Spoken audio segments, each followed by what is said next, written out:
बच्चे इधर आओ, इधर आओ।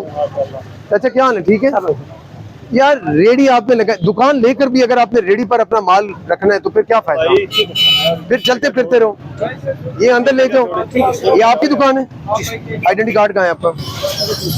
आइडेंटिटी अंदर कर देगा। तो पख्तून दे, अफगान करी दे, ना ना पाकिस्तानी है। आइडेंटिटी कार्ड दिखाएं अपना।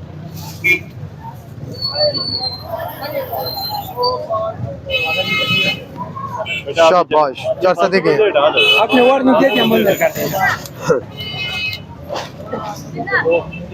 पता है ना, किसी का रास्ता नहीं बंद करते, बहुत सा गुनाह मिलता है। सर आपने वार्निंग दे दिया, कर देगा मुकम्मल जान, जिस तरह नाम मुकम्मल है ना, इस तरह सामान भी अपना मुकम्मल तरीके से अंदर ले जाओ, ठीक है? इधर नहीं है।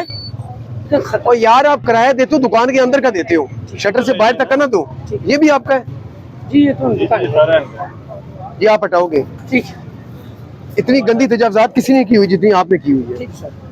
अगर रेडियो पर ही सामान रखकर बेचते हैं तो फिर चलते फिरते रहो, बाजार से निकल जाओ। ठीक है सर। निकालो यहाँ से।